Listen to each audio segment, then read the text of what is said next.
எழுந்திருந்து ஒரு நிமிடம் தேவனுக்குள்ளாக நாங்கள் ஒரு விசை ஜெபத்துக்காக நாங்கள் காத்திருப்போம். மகா பரிசுத்தமுள்ள பிதாவே, இந்த மகிமையான இந்த காலை வேளைக்காக உமக்கு ஸ்தோத்திரம். ஆம் கர்த்தாவே, இந்த காலை பொழுதிலே ஆண்டவரே உம்முடைய ராஜ்யத்தின் புத்திரர்களோடு ஆண்டவரே உம்முடைய ஜனங்களோடு ஒன்று கூடி கர்த்தாவே இந்த நாளை உம்மை மகிமைப்படுத்தும்படியாக நீர் எங்களுக்கு கொடுத்த அந்த மகத்தான ஸ்லாக்கியத்துக்காக உமக்கு ஸ்தோத்திரம். ஆம் கர்த்தாவே, உம்முடைய வார்த்தை நிமித்த நாங்கள் ஒன்று கூடி இருக்கிற எங்களை நீர் காண்கிற தேவன். ஒரு நாள் உம்முடைய ராஜ்யத்தில் நாங்கள் ஒன்று கூடி இருப்போம் என்று நாங்கள் அறிந்திருக்கிறோம். ஏனென்றால் அதுக்காக எங்களை தகுதிப்படுத்தின தேவன் நீராயிருக்கிறீர். உம்முடைய வார்த்தை என்னும் அச்சாரத்தை எங்களுக்கு கொடுத்து கர்த்தாவே, அந்த வார்த்தையானது எங்களை நேர்கோட்டிலே பயணிக்கும்படியாக ஆண்டவரே இந்த நாளிலே நீர் எங்கள் ஒவ்வொருவருக்கும் நீர் உதவி செய்து வர்ற கிருபைக்காக உமக்கு ஸ்தோத்திரம். அதிசயமான தேவன் அதிசயமாக எங்களை நடத்தி ஆண்டவரே இந்த 3வது நாளிலும் ஆண்டவரே உம்முடைய ஜனங்களோடு கர்த்தாவே எந்த குறைவின்றி எங்களை நடத்தி இந்த நேரத்திலும் கர்த்தாவே எங்களை காத்து இந்த நேரத்திலும் உம்முடைய சமூகத்திலே நாங்கள் ஒன்று கூடி ஆண்டவரே உம்மை மகிமைப்படுத்த உம்முடைய ஜீவனுள்ள வார்த்தையை கேட்க நீர் எங்களுக்கு கொடுத்த அந்த ஜீவனுள்ள சுவாசத்துக்காகவும் எங்களை உயிரோடு வைத்திருக்கிற கிருபைக்காகவும் கோடான கொடி ஸ்தோத்திரம்.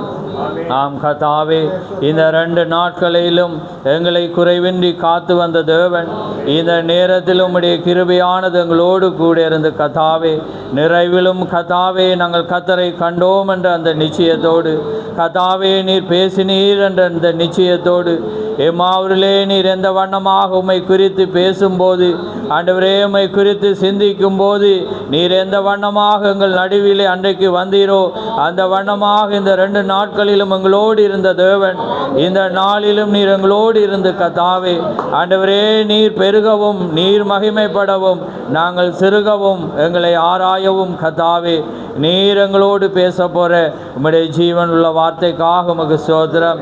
எங்களை தெரிந்து கொண்ட கிருபைக்காக உமக்கு ஸ்தோத்திரம். எங்களுக்காக ஒரு தூதனை நீர் அனுப்பினதுக்காக உமக்கு ஸ்தோத்திரம். ஆண்டவரே எங்களை ஆண்டவரே உம்முடைய ராஜ்யத்திலே மணவாட்டி என்னும் ஒரு அந்தஸ்தை கொடுத்ததுக்காக உமக்கு ஸ்தோத்திரம். ஆண்டவரே அதுக்காக எங்களை ஆயத்தப்படுத்தி கொண்டு கர்த்தாவே உம்முடைய கிருபையினாலே நாங்கள் நடந்து கொள்ள நீர் எங்களுக்கு கொடுக்க போகிற மகத்தானந்த ஸ்லாக்கியத்துக்காக உமக்கு ஸ்தோத்திரம். இந்த வேளை ஆசீர்வதியும் இந்த இடத்தை உம்முடைய கட்டுப்பாட்டுக்குள்ளாக ஒப்பு கொடுக்கிறோம். வந்த ஒவ்வொரு பரிசுத்தவான்களையும் உம்முடைய கரத்திலே ஒப்பு கொடுக்கிறோம். பேசுகிற உதடுகளையும் கேட்கிற செவிகளையும் நீர் ஆசீர்வதித்து ஆண்டவரே உம்முடைய நாமம் மகிமைப்பட ஆண்டவரே உம்முடைய வார்த்தை ஆண்டவரே ஒவ்வொருடைய இருதயத்திலும் பேச கர்த்தாவே ஆண்டவரே நீர் கிருபை செய்ய போகிற தயவுக்காக உமக்கு ஸ்தோத்திரம். இந்த வேளை ஆசீர்வதியும் யாவை உம்முடைய கரத்திலே தாழ்த்தி இயேசு கிறிஸ்துவின் நாமத்தில் கேட்கிறோம். ஆமேன் ஆமேன். நாங்கள் நின்ற வண்ணமாகவே நாங்கள் ஒரு வார்த்தையை நாங்கள் வாசித்து நாங்கள் அமரப்போகிறோம். நாங்கள் எல்லாருக்கும் பரிச்சயமான வார்த்தை வெளிப்படுத்தல் 19ஆம் அதிகாரம். அதுக்கு சொந்தக்கார ஜனங்கள் நாங்களாக இருக்கிறோம். அதனாலே நாங்கள் அதை ஒரு மகிழ்ச்சியோடு நாங்கள் வாசித்து இந்த வேளையிலே நாங்கள் அமரப்போகிறோம். வெளிப்படுத்தல் 19ஆம் அதிகாரம் அதிலே நாங்கள் 5ஆம் வசனத்திலிருந்து நாங்கள் 7 மட்டும் நாங்கள் வாசிக்க போகிறோம். வாசியுங்கள். தேவனுடைய ஊழியக்காரரே, அவருக்கு பயப்படுகிற சிறியோரும் பெரியோரும் மாணவர்களே, நீங்கள் யாவரும் அவரை துதியுங்கள் என்று ஒரு சத்தம் சிங்காசனத்திலிருந்து பிறந்தது. அப்பொழுது திரளான ஜனங்களிடம் ஆரவாரம் போலவும் பெருவெள்ள இரைச்சல் போலவும் பலத்த இடிமுழக்கம் போலவும் ஒரு சத்தம் உண்டாகி, அல்லேலூயா, சர்வ வல்லமை உள்ள தேவனாகிய கர்த்தர் ராஜ்யபாரம் பண்ணுகிறார். நாம் சந்தோஷப்பட்டு களிகூர்ந்து அவருக்கு துதி செலுத்த கடவோம். ஆண்டவருடைய கல்யாணம் வந்தது, அவருடைய மனைவி தன்னை ஆயத்தம் பண்ணினாள் என்று சொல்ல கேட்டேன். ஆமென் ஆமென். තවද අපේ දෙවියන් වහන්සේගේ සියලු මෙහෙකරුවනි, උන්වහන්සේට බය ඇති කුඩා ලොකු කුඩා සියල්ලනි උන්වහන්සේට ප්‍රශංසා කරපල්ලායි කියන ශබ්දය සිංහාසනේ නිකුණේය. එවිට මහත් සමූහයක් මඩ සමූහයකගේ හඬ මෙන්ද බොහෝ ජලഘോഷාවක් මෙන්ද බලවත් ගර්ජනා ශබ්දයේද මෙන් හඬක් මට ඇසුනේය. එනම් සර්ව පරාක්‍රම වූ අපගේ දෙවියන් ස්වාමීන් වහන්සේ රජකම් කරන බැවින් හලෙලූයා. අපි අතිශය ප්‍රීති සන්තෝෂ වෙමු. උන්වහන්සේට ගෞරවය දෙමු. මක්නිසාද පැටල පැටවාගේ සරණ මංගල්‍ය පැමිණියේය. උන්වහන්සේගේ භාර්යාවද සූදානම් සිටින්නේය යනු. ஆமென் ஆமென். யாவரும் அமர்ந்திருங்கள். ஆமென். இந்த வார்த்தைக்கு நாங்கள் சொந்தக்காரரா? ஆமென். நாங்கள் சொந்தக்காரரா என்பதை நாங்கள் உரிமை பாராட்ட வேண்டிய நேரமாக இருக்கிறது. நாங்கள் 3வது நாளிலே நாங்கள் இறுதி நேரத்திலே நாங்கள் வந்திருக்கிறோம். நீங்கள் 2 நாட்களும் அருமையாக நேற்றைய நாளிலே அருமையான காரியங்களை நாங்கள் அழகாக நாங்கள் பெற்றுக்கொண்டோம், பேசினோம். ஆமென். பேசினார்கள். அது மகிழ்ச்சியோடு அங்கே நாங்கள் கேட்டறிந்தோம். ஆமென். அங்கே பரிசுத்த ஆவியானவர் அங்கே எதை ஜனத்துக்கு கொடுக்க வேண்டுமோ அதை கொடுக்கிறார். நான் இந்த ஆலயத்திலே 8 வருடமாக நடத்துகிற வேளையில் இந்த வாலிப பிள்ளைகளுக்கு ஒரு நேரம், இந்த பெண்களுக்கு ஒரு நேரம், இந்த மூப்பர்களாக இருக்க ஆண்களுக்கு ஊழியக்காலுக்கு என்ன ஒரு பிரித்து ஆராதனைகளை ஏற்படுத்த வேண்டும் என்று நான் ஒவ்வொரு முறையும் பிரயாசப்படுகிறது. ஆனால் எதுவுமே சரி வர்றது. ஆனால் பாருங்கள், கர்த்தர் பெரியவராயிருந்து அங்கே எதை யாருக்கு கொடுக்கணுமோ அவர் கொடுத்தார். ஆமென். இந்த வாலிப பிள்ளைகளை குறித்து பாரம் இப்போ இன்றைய காலையிலும் இதற்காக நாங்கள் பிரயாசப்படுகிறோம். ஏனென்றால் நாங்கள் எதை கொடுக்கிறோமோ அதுவாக தான் அவர்கள் இருப்பார்கள். தீகர் சொல்கிறார், நீங்கள் எந்த நாய்க்கு எதை நாய் என்றக்குள்ள உங்களை சொல்லல, அந்த நீங்கள் வளர்க்கிற பிராணிகளில் நீங்கள் எதுக்கு அதிகமாக சாப்பாடு கொடுக்குறீங்களோ அதுதான் வளருமென்று. நாங்கள் இப்போ உலகத்தில் நாங்கள் இருக்கிற வேளையில் நாங்கள் எந்த பக்கம் பிள்ளைகளை நாங்கள் கொண்டு சேர்த்து வளர்க்குறோமோ அதுவாக தான் அவங்க இருப்பாங்க. அது யாரோட பிள்ளையண்டா உங்களுடையதும் என்னுடைய பிள்ளையாக இருக்கிறது. ஆனால் தேவன் ஒரு சந்ததியை தெரிந்து கொண்டு தம்மை ஆராதிக்கும்படியாக அவருடைய சாட்சியை கூறும்படியாக அவருடைய இந்த கடைசி நேரத்தில் எச்சரிப்பின் சத்தத்தை கொடுக்கும்படியாக தேவன் உலகத்தை தெரிந்து கொள்ளல. அவர் மணவாட்டியை தான் அவர் தெரிந்து கொண்டார். அதனால தான் ஆவியும் மணவாட்டியும் வா என்கிறார்கள். கேட்கிறவனும் வா என்பானாக. தாகமுள்ளவன் வரக்கடவன், அவன் இலவசமாய் ஜீவ தண்ணீரை பருக கடவன் என்று அங்கே தேவனுடைய வார்த்தை சொல்கிறது. ஆவியும் மணவாட்டியும் வா என்கிறார்கள். இன்றைக்கி பரிசுத்த ஆவியின் ஊழியத்தில் பரிசுத்த ஆவி அங்கே ஒரு ஜனத்தின் மத்தியில் இருக்குமானால் அவள் அழைப்பாள், கம்மன்சி வந்து பார், நீ வா, நாங்கள் இறுதி நேரத்தில் நாங்கள் இருக்கிறோம், நீங்கள் உங்கள் குடும்பமாக இருந்து அவங்களோட பிள்ளையை அழைப்பீங்க, வா நீ வந்து பார், நியாய தீர்ப்பு நெருங்கி கொண்டிருக்கிறது, தேவனுடைய வருகை வந்து கொண்டிருக்கிறது, அங்கே முடிவானது கதவானது அடிக்கப்படுகிற நேரத்திலே நாங்கள் இருப்போம் என்று எது இருந்தால் எங்கள் அழைக்கும்? பரிசுத்த ஆவி இருந்தால் தான் வரும். அதான் தீகர் சொல்கிறேன், பரிசுத்த ஆவி உங்களுக்குள்ளே இல்லாவிட்டால் நீங்கள் ஆயத்தப்பட முடியாது. பரிசுத்த ஆவி இல்லாவிட்டால் சத்தியம் உங்களுக்குள்ளே இருக்க முடியாது. சத்தியவான் எவனும் என் சத்தம் கேட்கிறான் என்ற வண்ணமாக பரிசுத்த ஆவியானது வருகிற வேளையில் தான் அது சபையை வந்து ஒரு எழுப்புதலுக்கு கொண்டு வரும். சபை என்றவரில் இந்த கட்டிடத்தை அல்ல, அது ஒவ்வொரு ஆவிக்குரிய மணவாட்டிக்குள்ளேயும் ஒரு எழுப்புதல் வரும். சொல்கிறாரா இல்லையா? நீங்கள் ஸ்பீடாக ஆமேன்னு சொன்னால் நான் கடந்து போய், இல்லாட்டி நான் வாசிக்குவோம். நீங்கள் புத்தகம் வாசிக்கிறவங்களுக்கு தெரியும், அதை தான் வேதம் அங்கே போதிக்கிறது. தீக்கர் சிந்தனை வேதம் என்றக்குள்ளே நான் தீக்கர்சிட புத்தகத்தையும் நான் வேதம் என்று தான் சொல்கிறது. தீக்கர் இது எழுதப்படாத வேதாகமம். ஆமென். இது எழுதப்படாத ஒரு வேதாகமமாக இருக்கிறது. அதான் நேற்றைய நாளிலே நாங்கள் சொன்னார், பவுல் என எபேசியருக்கு எழுதின நிருபம், கொருந்துக்கு எழுதின நிருபம் என இப்படி ஒவ்வொன்றா சொல்லுவோம். ஆனால் எப்பயுமே தீக்கரிசி சொன்னான்னா சில ஜனங்களுக்கு அலர்ஜிக் ஆகிடும். இங்கே இருக்கிற நாங்கள் சொல்லல, இங்கே இருக்கிற எல்லாமே நீங்கள் ஏற்றுக்கொள்கிறோம். சில இடத்துல புத்தகம் கொண்டு போவங்களுக்கு பயம், ஏன்னா சில இடத்துல வந்து அந்த வேர்டை வச்சு சொல்ல பயம். ஆனால் ஆபிரகாம் விசுவாசித்தான், ஆபிரகாம் இதை செய்தான், மோசே சஞ்சரித்தான், மோசே இதை செய்தான் என்றால் முழு வேதமும் வந்து அவங்கள கொண்டு தான் எழுதினார் தேவன். ஆமென். ஏன்னா இப்போ நான் அன்று சொன்னேன், அங்கே எதிர்க்க சொல்கிறேன், நீங்கள் ஆதி ஆமத்தில் வாசிக்கக்குள்ள அங்கே இயேசுவை காண இல்லாட்டி திரும்ப வாசிங்க. நீங்கள் வெளிப்படுத்தல் வாசிக்கக்குள்ள இயேசுவை காணாட்டி திரும்ப வாசிங்க. ஏனென்றால் இது முழுவதும் இயேசு கிறிஸ்துவை பற்றிய வெளிப்பாடாக இருக்கிறது, ஒரே தேவனுடைய வெளிப்பாடாக இருக்கிறது. ஆமேன். அதனால தான் காலத்துக்கு அங்கே ஒவ்வொரு காலத்திலும் தேவன் தன்னை மறைத்து கொண்டு அங்கே கடந்து வந்தார். அதனால தான் அப்போஸ்தலர் நடவடிக்கை முடியவில்லை, என்ன அது கண்டினியூ ஆகிறது என்று தீக்கர் சொல்கிறார். ஆகுதா இல்லையா? ஆனால் ஆக இல்லை. அதனால தான் நாங்கள் சந்தேகம். ஏன்னா ஆகினா இந்த ஊழியம் இப்படி இருக்காது. இந்த ஊழியம் இவ்வளோ பவர்ஃபுல்லாக இருக்கும் என்பதை அங்கே அப்போஸ்தலரை நாங்கள் வாசிக்கக்குள்ள தெரியும். ஆனால் இந்த அப்போஸ்தலருக்கு இந்த செய்தியானது எங்களை திருப்புது? பிள்ளைகளுடைய இருதயம் பிதாக்களுக்கு. முதலாவது எலியா வந்த வேளையில் அவன் என்ன செய்தான்? முதலாவது எலியாண்டக்குள்ள இந்த மல்கியாவில் சொல்லப்பட்ட அப்போ யோவான் என்ன செய்தானண்டா, அவன் பிதாக்களுடைய இருதயத்தை பிள்ளைக்கு திருப்பினான். ஆனால் இன்றைக்கு பிள்ளைகளுடைய இருதயம் பிதாக்களுக்கு திருப்புறோம். ஆனால் இன்றைக்கி பிதாக்களுடைய விசுவாசம் உங்களுக்கு இருக்கா? உங்களுக்கு எனக்குள்ள நான் பேசுகிறதால நான் உங்களை வைப்பேன். அதுக்காக நான் சரியென்று நான் சொல்ல வரையில். ஏன்னா எப்பயுமே இந்த இடத்துல இருக்கிறவன் அதை என்ன செய்யணும், அந்த வண்ணமாக தான் பேசுவார்கள். ஆனால் அது இருபுறமும் கற்கொள்ள பட்டயம், அதை தேவனை நாங்களும் பார்த்துக்கொள்வோம், இங்கே வர்றவங்களும் பார்த்துக்கொள்வாங்க. ஆனால் கேட்குற நீங்கள் அந்த வண்ணமாக கேளுங்க. ஆமேன். அப்போ பாருங்கள், அன்றைக்கு அப்போஸ்தலர் ஊழியமானது எவ்வளவு பவர்ஃபுல்லாக இருந்தது.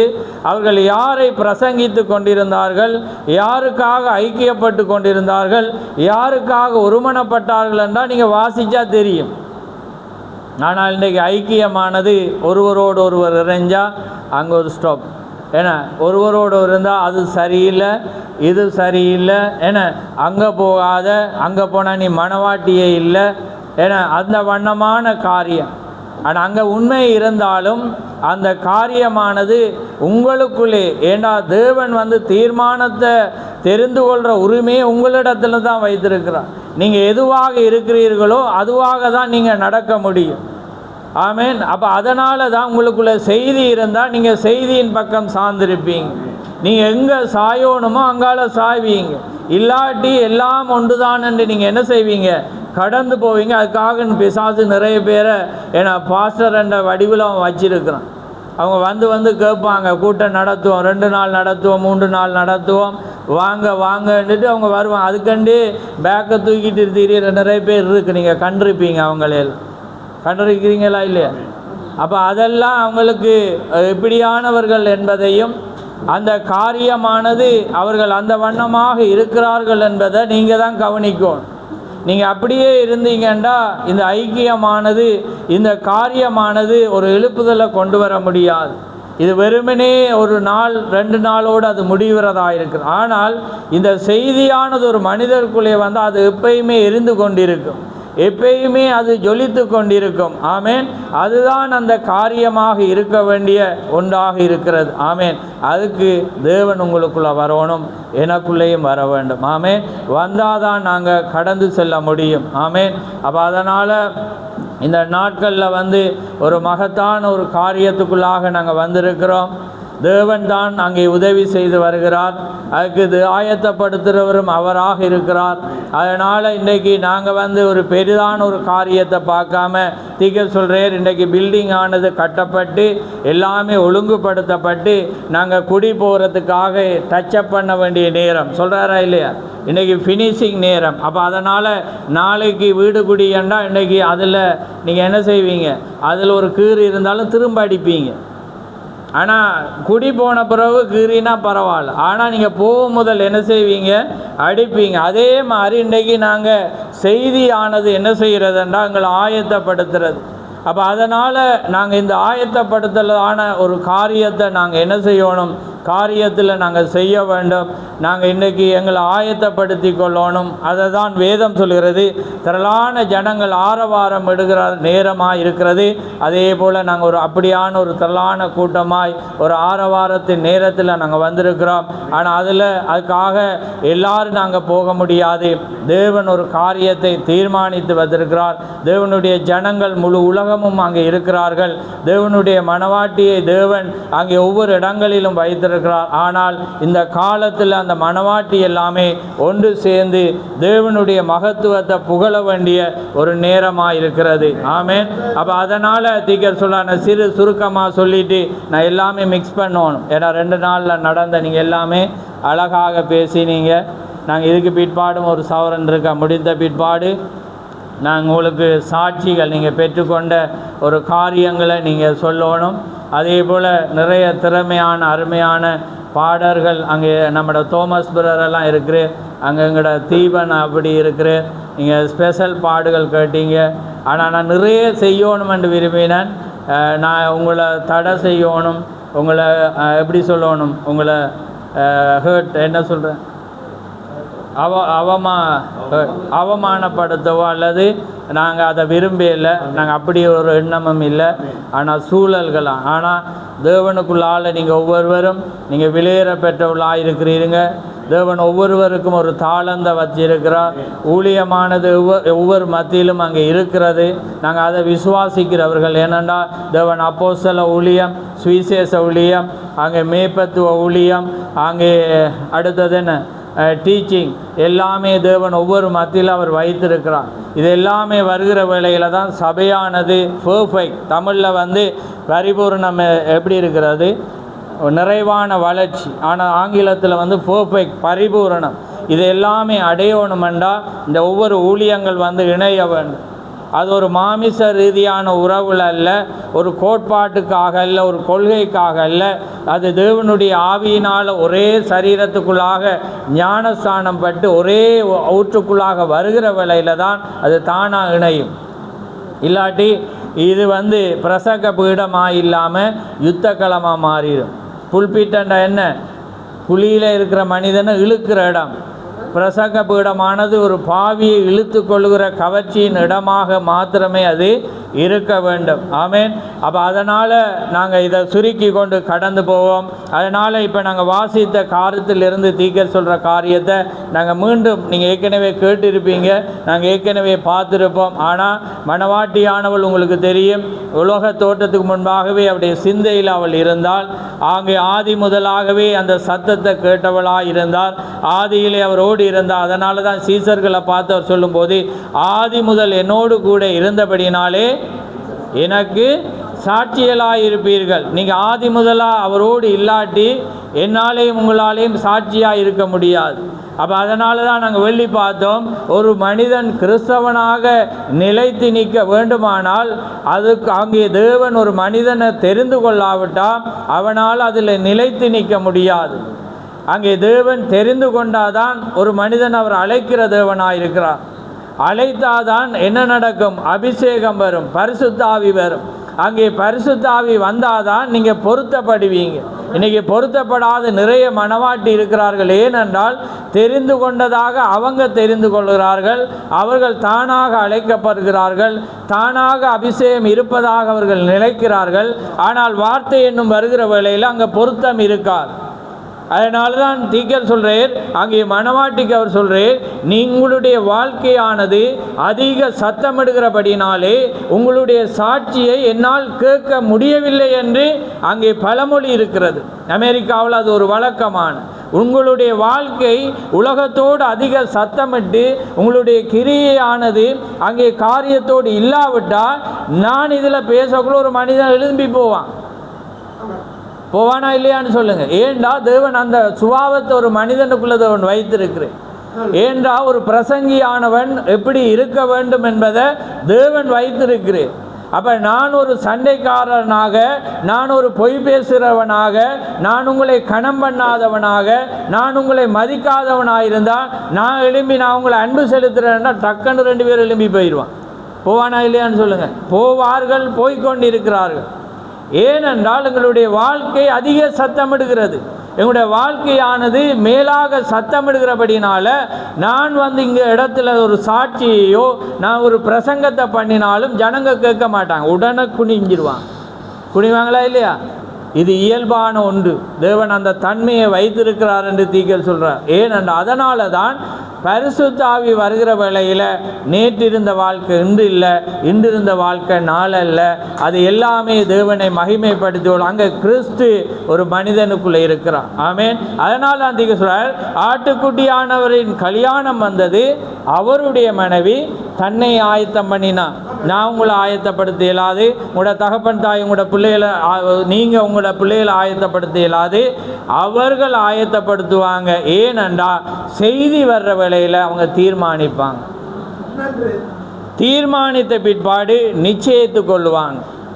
நிச்சயித்து கொண்ட பிற்பாடு வாக்குறுதி கொடுப்பாங்க. வாக்குறுதி கொடுத்த பிற்பாடு தேவனோடு திருமண வைபவத்துக்குள்ளே அவங்க கடந்து போவாங்க. அதை இந்த செய்தியில் அவர் சொல்கிறார், ஆட்டுக்குட்டியானவரின் கல்யாணம் வந்தது, அவருடைய மனைவி தன்னை ஆயத்தம் பண்ணினான். அப்போ பாருங்கள், நீங்கள் தீர்மானிக்காமல் எதையுமே செய்யலாம். நீங்கள் வரணும், நான் தேவன் என்ன ஒரு மனவாட்டியாக, தேவன் என்ன ஒரு கிறிஸ்தவனாக அழைத்திருப்பாரானால் நான் இப்படி தான் நடக்கணும் என்பதை நீங்கள் தீர்மானிக்கணும்.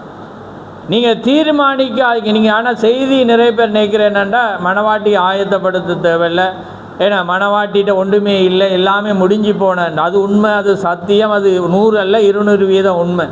ஆனால் மனவாட்டி கிரியையில் காண்பிப்பா, விளங்குதா? அதனால தான் திக்கர் சொல்கிறேன், நான் பாதாளத்துக்கு போகும்போது யாரை கண்டாரா? இவர் சாபனம் சொல்லும், போப்பை கண்டனா மைக்கேல் ஜாக்சனை கண்டன்னு சொல்கிறாங்களா இல்லையா? அவங்க புத்தகமே எழுதுவாங்க, போப்பை கண்டு அழுதுட்டு இருந்தேராமண்டு. ஏன்னா ஆனால் தீக்கர்ச்சி அங்கே போய் யாரை கண்டாரா? நல்ல மனிதர்கள், சூப்பரான மனிதர்கள். நாங்கள் சொல்லுவோம் சூப்பரான சிஸ்டர், சூப்பரான பிரதர்ன்னு சொல்லுவோமே, அவங்கள தான் அங்கே காண்றேன். ஏனென்றால் நல்ல மனிதன் இங்கே போக இயலாது. அதுக்காக மாறி அடுத்த பரிசுத்த ஆவியால் கேட்ச் பண்ணுங்க. அப்படி இல்லாட்டி நான் பிரசங்கிக்கிறது தவறாக புரிந்து கொள்ளப்படும். ஆமே. ஏனென்றால் அதான் திக்கர் சொல்ல, நீங்கள் ஒரு பிரசங்கியோட செய்தியை கேட்கும்போது நீங்கள் அவருடைய சிந்தையாக மாறாவிட்டால் நீங்கள் எதையுமே பெற்றுக்கொள்ள முடியாது. உங்களுக்கு குற்றப்படுத்துகிறதான ஒரு காரியம் இருக்கும்போது எதையுமே நீங்கள் பெறையலாது. அப்போ பாருங்கள், அங்கே போகிற வேளையில் அவர் பார்க்குறார் நல்ல மனிதர்கள். ஒரு மனிதன் நேற்றெல்லாம் அடிக்கடி வந்துச்சு, ஒரு நல்ல மனிதரில் இயேசுவே இன்னொரு இடத்துல எப்படி இருக்குன்னு அன்பு கூந்தாராம். சொல்லுங்கள், அந்த நல்ல மனிதன் பார்த்தீங்களா? இது இவ்வளோ தூரத்தில் இருக்கு. வாலிபன், ஐஸ்வர்ய வாலிபனை பற்றி பேசின அவர், அந்த இயேசு கிறிஸ்து அவனை என்ன செய்கிறாராம்? அன்பு கூந்தாராம். நல்ல மனிதன் அவன். நல்ல மனிதனா இல்லையா? சூப்பர், நல்ல மனிதன். ஆனால் பாருங்கள், அவன் எங்கே இருந்தான்? பாதாளத்தில் இருந்தான். பாருங்கள், நல்ல மனிதன் என்னத்தை கைப்பற்றி கொண்டிருந்தான்? தகப்பன் தாயை கணம் பண்ணினான், ஓய்வு நாள் ஆசாரித்தான். நீங்கண்டாலும் சேர்ச்சிக்கு போகிறது இல்லை, ஏன்னா ஆராதனையில் இருக்கிற இல்லை, ஏன்னா கிளாஸுக்கு போகிறது, விளையாட போகிறது, ஏன்னா எந்த ஒழுக்கங்களே இல்லை. ஆனால் தேவன் ஒழுக்கத்தின் தேவனாக இருக்கிறான்னு வேதம் சொல்லுது. கட்டுப்பாடு, சுய கட்டுப்பாடு அவசியம். அங்கே மார்ட்டின் என்ன செய்கிறாங்கன்னா, வெஸ்லியுடைய காலத்தில் அங்கே சீர்திருத்தம் வர்ற வேளையில் அங்கே என்ன செய்தார்கள்லாம்? சுய கட்டுப்பாடு, சுய பரிசுத்தத்தை ஏற்படுத்தி கொண்டு அவங்க என்ன செய்தாங்களோ ஒரு ஐக்கிய குழுவை ஏற்படுத்தி அவங்க தேவனுக்கு சாட்சியாக இருந்து நிறைய பேருக்கு சுவிசேஷம் சொன்னாங்களாம். ஏண்டா நீங்கள் ஆயத்தப்படுத்தி நீங்கள் உங்களை சுய கட்டுப்பாடு இல்லாமல் நீங்கள் எதையுமே செய்யலாது. அதனால தான் ஒரு மனிதனுக்கு அந்த கட்டுப்பாடு செய்தியோடு வர வேண்டும். தெரிந்து கொள்ளுதலானது தேவனுடையதாக இருக்கிறது. ஆனால் ஒரு மனிதன் அங்கே இன்ன விதமாக தான் வர வேண்டும் என்று அங்கே வேதம் அங்கே உரைக்கிறது. ஒருவேளை அவன் அப்படி இல்லாதவனாயிருந்தாலும் தேவன் அழைத்தவுடன் அவன் மாறிடுவான். ஓமா இல்லையா? அவன் மாறிடுவான். நீங்கள் ஆமேன் என்று சொல்லுங்கள். நான் கேட்டு வாங்கல, இது சத்தியம் என்றால் வாங்க. சில பேர் கேட்பாங்க, சில பேர் பயத்திலே என்ன சொல்லுவோம், ஆமேன் என்றுவாங்க. சரி, நான் அப்படி சொல்கிற ஆள் இல்லை. இது உங்களுக்குள்ளால் வர வேண்டும். ஏன்னா நீங்கள் சொல்ல தான், நீங்கள் துதிக்க தான் அவருடைய கிருபை பெருகுமா. ஏன்னா நான் ஏன் இந்த ஐக்கிய கூட்டத்தை ஏற்படுத்துகிறேன்னு உங்களுக்கு தெரியுமா? நான் யாரையும் கனவீனப்படுத்த பேரே இல்லை. ஆனால் நான் சத்தியத்தை மோசஸ் அடிக்கடி சொல்கிற மாதிரி பலிபிடத்தில் உண்மையை தானே பேசணுமென்று அவர் சொல்லுவேன். ஏன்னா அது மாதிரி நாங்கள் இந்த ஐக்கியத்தை ஏற்படுத்துகிறது என்னென்னா, நாங்கள் எங்களோட நம்முடைய என்பதை விட நம்முடைய உறவு தான், ஐக்கியம்தான். தேவண்ட பிள்ளைகள் நாங்கள் ஏன் சந்தோஷப்படுறோம்டா, தேவண்ட ஜனத்தை பார்க்கக்குள்ள தான். நான் அந்த நல்ல ஒரு மேவின் பிரருடைய சபையில் ஒரு அம்மா போவா. அந்த அம்மா உண்மையாகவே ஒரு அருமையானவர். ஓமா இல்லையா பிரதர்? அதே மாதிரி இந்த ரூபம் பிரர் சபையில் அந்த சேர்ச்சிக்கு முன்னால் இருப்பான் அந்த சிஸ்டர், சூப்பர் அருமையானவர். அதுக்காக மற்றவங்களை இல்லைன்னு சொல்லல. ஏனென்றா அவர்கிட்ட அந்த எபேசியர் நற்கிரியை செய்யும்படியாக உலகத் தோற்றத்துக்கு முன்பாகவே சிருஷ்டிக்கப்பட்டு தேவனுடைய செய்தியாயிருக்கிறோம். அப்படி அவள் ஒவ்வொரு நாளும் எதையாவது ஒன்றை செய்துகிட்டே இருப்பான். நான் அதுக்காக தந்ததுக்காக பாராட்டுறதல்ல, அது செய்தியாக இருக்கிறபடியாக தான் நான் பாராட்டுறேன். அந்த சிஸ்டர் அருமையான சிஸ்டர். அதே போல் நம்மளை வீடு கொடுத்து நடத்துகிற சிஸ்டர் அவையும் நாங்கள் உபசரிக்கணுமென்று வெளிக்கிட்ட நாங்கள் ஒரு அருமையானவர். விடிய எழும்பிய சாப்பாடு எல்லாமே செய்வார். நல்ல ஒரு ஜனத்தை அவருக்கு கூட அப்படியா. அப்போ ஏன் நான் சொல்கிறேன்டா, நீங்கள் எல்லாமே வரணும், எங்களோட ஜனங்களும் உங்களை பார்க்கணும். ஏன்னா அந்த அன்பானவர்கள் எல்லாம் ஏன்னா நாங்கள் தேவண்ட பிள்ளைகளாக இருக்கிறோம். அதனால தான் நாங்கள் உங்களை காணும்போது நாங்கள் மகிழ்ச்சி அடைகிறோம். ரைட். இப்போ நான் பாயிண்ட்டுக்கு வரேன். அப்போ ஏனென்றால் நம்முடைய ஜனங்கள் எல்லா இடமும் அழைக்கப்பட்டிருந்தாலும் அவர்களுக்கு தேவன் எல்லாமே கொடுக்கவில்லை. அப்போ சில பேர் வீடுகளில் ஆராதிக்கிறார்கள், சில பேர் ஒரு காரியங்களில் ஆராதிக்கும் போது அவர்களால் ஒரு எப்படி சொல்ல ஒரு மாற்றத்துக்கு வர முடியாமல் இருக்கிறது. நாங்கள் அங்கே வார்த்தையானது சிந்தைக்குள்ளாக அவர்கள் பெற்றுக்கொண்டிருந்தாலும் ஆனால் வேதமானது நீ எப்படி எந்த இடத்துல இருக்கணும் என்று கற்றுக் கொடுக்கிறது. நீ எல்லாமே செய்ய நீ அந்த காரியத்தில் வரணுமெண்டா வேதமானது அங்கே ஒழுங்கை கொடுத்திருக்கிறது. அப்போ எல்லாமே அது செய்யும்போது தான் அது அங்கீகரிக்கப்படுகிறதா இருக்கும். புரியுதா உங்களுக்கு? இது சத்தியமாக இருக்கிறது, இது செய்தி உங்களுக்கு கற்றுக் கொடுக்குற காரியமாக இருக்குது. அதனால தான் எல்லா அருமையான ஊழியக்காரரை வச்சு இதை நான் பேசுகிறேன். ஏன்னா அவங்க வாசிச்சிருப்பாங்க, அவங்களுக்கு தெரியும். அப்போ இதை நான் தனியே என்ற சபைக்கு சொல்லலாம். அப்போ பொதுவாக தான் நான் சொல்லணும். ஏனென்றால் அதுதான் காரியம், அதுதான் ஒரு இணைப்பானது மிக அவசியமாக இருக்கிறது. தேவன் எல்லாத்தையும் எல்லாரிடமும் கொடுக்கவில்லை. அவர் அங்கே யாருக்கு கொடுக்கணுமோ அதை தான் அவர் கொடுத்துருக்கார். அதுக்காக தேவன் உங்களுக்கு கொடுத்துருப்பா, அதை என்னால் செய்யலாது, நான் அதை பாவனையும் செய்யலாது. பாவனை செய்தால் அது ஒரு மாய்மாலமாக இருக்கும். அதனால தான் வேதத்தில் நாங்கள் தேவ சித்தத்துக்கு புறம்பாக நாங்கள் சேவை செய்யலாது. சேவை செய்யணுமென்றால் நாங்கள் தெரிந்து கொள்ளப்பட்டு நாங்கள் அழைக்கப்பட்டு அபிஷேகிக்கப்பட்டு வார்த்தையோடு நாங்கள் பொருத்தப்பட்டு கொண்டிருக்கணும். அப்போ அதனால தான் தேவன் ஒரு காரியத்தில் உங்களை பொருத்தப்படாமல் இருக்க மட்டும் நாங்கள் எதையுமே செய்யக்கூடாது. ஆனால் நாங்கள் அந்த காரியங்களை நாங்கள் செய்யும்போது அந்த ஒழுங்குக்குள்ளே நாங்கள் வரணும். ஏன்னா தேவன் ஒழுக்கத்தை அவர் விரும்புகிறார். அதனால் இன்றைக்கி நிறைய பிள்ளைகள் இடறி போகிறார்கள். இன்றைக்கி காலையிலும் சவனோட பேசினார், பிரதரோடைய நாங்கள் எரிக் பிரதரோடையும் பேசுகிறது. ஏன்னா பிள்ளைகள் சபை கூடி வர்றதுக்குள்ளே என்ன செய்வாங்க, வீட்டில் இருக்கக்குள்ளே அப்பா எழும்பி பேசக்குள்ளே பிள்ளை கேட்குமா இல்லையா? என்ன செய்யும் அந்த ஆனால் அவர் பேசுகிறது சத்தியமானது. புரியுதா அவங்களுக்கு? அப்போ அவங்க என்ன செய்வாங்க, சிவத்தில் ஒரு சாஞ்சோண்டு இப்படி இருப்பாங்க. என்ன செய்வாங்க, நான் அப்படி அவர் சொல்லியில் நான் ஒரு கற்பனையில் சொல்கிறேன். எந்த வீட்டில் அது நடந்தாலும் அதுதான் வரும். விளங்குது அவங்களுக்கு? அப்போ அது என்ன செய்யும், கறியை வச்சுருந்தா இடையில சிசை போறாவோ இல்லையோ தெரியும் நான் சொல்கிறேன். ஏன்னா இயல்பில் சத்தியமானது. ஏன்னா அப்போ அதில் வரக்குள்ள அது தேவன் விரும்புகிறதல்ல. நீ ஆலயத்துக்கு நீ வரும்போது ஆலயம் மண்டக்குள்ளே கட்டிடம் நீங்கள் தான் அந்த ஆலயம். ஆனால் தேவன் ஒரு பரிசுத்த பிரதிஷ்டை பண்ணப்பட்ட ஒரு ஸ்தலத்தை அவர் விரும்புகிறாரா இல்லையா? தீக்கசி கூட்டங்களை நடத்துகிற வேளையில் அந்த ஹோட்டல்லையோ இதுலேயோ நடத்தக்குள்ள அவர் விரும்பல. அவர் சொல்கிற அதிக பிசாசுகளோடு நான் போராட வேண்டும். ஆனால் நான் சிறிய ஒரு ஆலயமாக இருந்தாலும் நான் அதில் பிரசங்கிக்கும் போது தேவன் என்னோடு இடைப்படுகிறார். அங்கே அதிக காரியம் இருக்குது. அவ்வளோ ஒரு மகத்தான தீக்கசிக்கு அப்படியான நம்ம ஜுஜிபி ஏன்னா சாதாரணவங்களுக்கு எப்படி போராட்டம் இருக்குது. அப்போ பாருங்கள், அதனால் எங்களுக்கு இயலாது. நாங்கள் என்ன அப்படின்றக்குள்ள தேவன் ஒரு காரியத்தை இருக்கிறார். அப்போ அந்த காரியத்தில் நீங்கள் பயணிக்கிற வேளையில் தான் உங்களோட பிள்ளைகள் பலப்படும். இல்லாட்டி நாளுக்கு நாள் மறிப்பாங்க. எந்த மரணம்? உலக மரணம் அல்ல, பெட்டிக்குள்ளே போகிறதல்ல, ஆவிக்குரிய மரணம். தலைவட்டிலிருந்து எல்லா வெட்டும் என்ன செய்யும், மாறும். ஏன்னா உங்களோட பிள்ளைகள் அங்கே ஓய்வு நாளில் தேவனுக்குள்ளால் தேவன் தெரிந்து கொள்கிற அந்த நாளில், அந்த உயிர்த்தெழுற நாளில் அவங்க இருக்க மாட்டாங்க. அப்போ என்ன செய்வாங்க, அவங்க ஃபோனில் ஜூமில் இருப்பாங்க, அல்லது என்ன செய்வாங்க, கிளாஸுக்கு போவாங்க. அவங்களாலையும் கட்டுப்படுத்திடலாம். நீ சேர்ச்சுக்கு வராமல் ஏன் போகிறான்னு அந்த நிலையிலிருந்து நாங்கள் சொல்லலாம். அப்போ என்ன தான் இப்போ சொல்ல வாரீங்கன்னு கேட்காதீங்க. தேவன் தான் உங்களுக்கு உதவி செய்யணும். ஆனால் இது என்னுடைய பாரம். நான் அதை மோசே பிரதர் மாதிரி நான் சொல்ல விரும்புகிறேன். நம்ம சத்தியத்தை தான் பேசுவோம். அப்போ அதனால் காரியமானது அப்படி இருக்கும்போது இன்றைக்கு அருமையான நல்லவர்கள் இருக்கிறார்கள். அந்த நல்லவர்கள் அப்படியாக மாறி போகிறதற்கு சூழலானது காரியம்.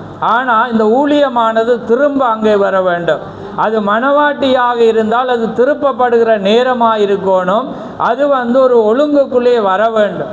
அது என்ன செய்யணும்? அது தேவனுக்குள்ளால் ஒரு காரியத்தில் ஒரு ராப்போஜனமாக இருக்கலாம், ஒரு காரியமாக இருக்கலாம். அவங்க அனுதினம் அதை செய்து கொண்டு ஒரே நோக்கத்துக்குள்ளாக போக்குள்ள வர முடியாத நாட்களில் அவங்க அந்த இடத்துல ஆராதிக்கும் போது தான் அவங்க தேவனுக்குள்ளால் வருவாங்க. தேவன் எல்லாரையும் சுவிசேஷர்களாக அழைத்திருக்கிறார். ஆனால் எல்லாரையும் மேய்ப்பர்களாக அழைக்க புரியுது அவங்களுக்கு. சுவிசேஷம் எல்லாம் மீதும் விழுந்த கடமை. நீங்கள் ஒவ்வொருவருக்கும் பிரசங்கிக்க உரிமை இருக்குது. ஆனால் நீங்கள் ஒவ்வொருவருக்கும் மேய்ப்பராக உரிமை இல்லை.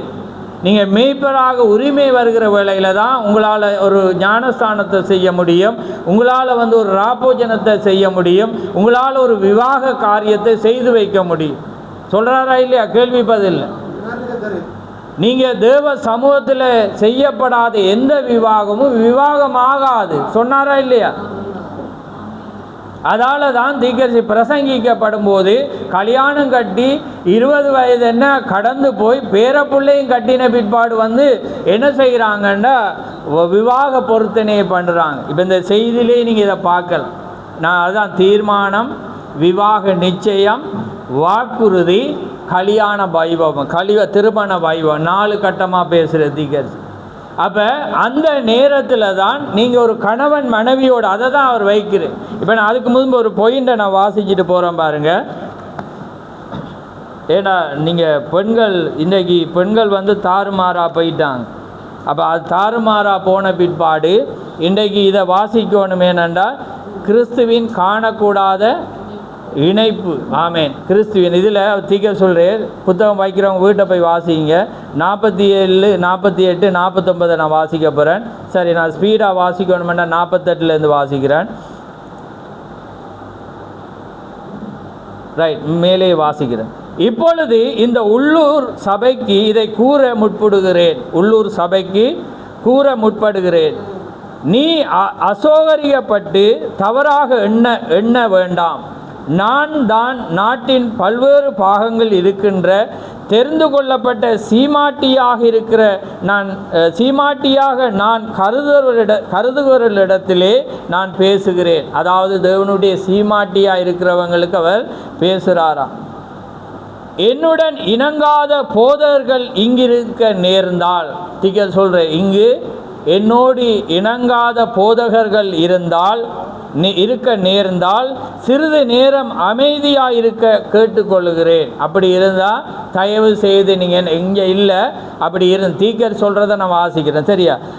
இருந்தால் நீங்கள் அமைதியாக இருக்க கேட்டுக்கொள்கிறேன். கவனியுங்கள், இந்த தன்மையை கவனியுங்கள்.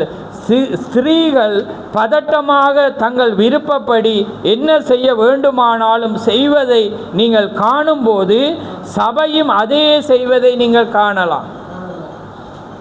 இங்கே இருக்கிற பெண்கள் நீங்கள் பதட்டமாக டென்ஷன் ஆகி எதையாவது அதுக்காக இந்த டென்ஷனை சொல்கிறே இல்லை, நீங்கள் பதறல் இருக்குது. அந்த இஸ்ரவேல் ஜனங்கள் இந்த அழிவு வரப்போது ரத்தம் போது அந்த பதறலை சொல்லலை, நீங்கள் ஒரு பதறல் செய்வீங்க, அந்த பதறலை நாங்கள் சொல்கிறோம். சரியா? அப்போ அந்த பதறல் ரைட். தங்கள் விருப்பப்படி என்ன வேண்டுமானாலும் செய்வதை நீங்கள் காணும்போது சபையும் அதை செய்வதை நீங்கள் காணலாம். ஏன்னா சபையும் என்ன செய்யும்? பதட்டமாக எல்லாத்தையும் செய்யுது. பெண்ணு ஏன்னா இன்றைக்கி சபைகள் அதை தான் செய்யுது. நாங்கள் ஒருவரை விட இன்னொருவர் நல்லா செய்யணும், ஏன்னா அதை செய்யணும், நல்லா இதை செய்யணும், அப்படி செய்யணும், இப்படி செய்யணுமெண்டு அங்கே செஞ்சுட்டு தேவனை விட்டுரு. ஆனால் நாங்கள் யாரை விட்டாலும் தேவனை விடக்கூடாது. ஆமே, நாங்கள் தேவனை முன்னிலை வைக்கணும். யார் பகைச்சாலும் எங்களுக்கு பரவாயில்ல. எப்பயுமே அங்கே தாவி சொல்கிறான், என்ன அந்த வசனம், எப்பொழுதும் என் தேவனை முன்பாக வைத்திருக்க கத்தரை எப்பொழுதும் எனக்கு முன்பாக வைக்கிறேன், அதனால் நான் அசைக்கப்படுவதில்லை. ஆமேன். அதனால தான் தேவனுக்கு தாவீதண்டா விருப்பம். ஆமேன். என் இருதயத்துக்கு கேட்ட தாசன். ஆமேன். ஆனால் ஆவிக்குரிய மணவாட்டியை நீங்கள் கவனியுங்கள். ஆவிக்குரிய மணவாட்டியை கவனியுங்கள். அவளுக்கு எழுப்புதல் உண்டாக தொடங்கி அவள் திரும்பி வந்து தேவனுடைய வார்த்தையுடன் தன்னை வரிசைப்படுத்தி கொள்ளும்போது அந்த சமயத்தில் வேத வசனங்கள் எவ்வாறு வெளிப்படுவதை நீங்கள் காணலாம். ஆனால் பதட்டமாக ஸ்திரீகள் இருந்து தங்களை அலங்கரித்து கொண்டு காரியங்களை செய்கிற வேளையில் சபை என்ன செய்கிற அதுவாக இருக்கும். ஆனால் நாங்கள் இப்போ ஒன்று கொடுக்குற வேளையில் சீமாட்டியாக கருதப்படுற உண்மையான மணவாட்டி அந்த காரியத்தில் அழகாக தன்னை அலங்கரித்து வர்ற வேளையில் அங்கே என்ன வரும்? எழுப்புதல் வரும். மற்றவங்க பார்ப்பாங்க. ஆமென். தேவனுடைய ஜனங்கள் அங்கே பார்ப்பாங்க.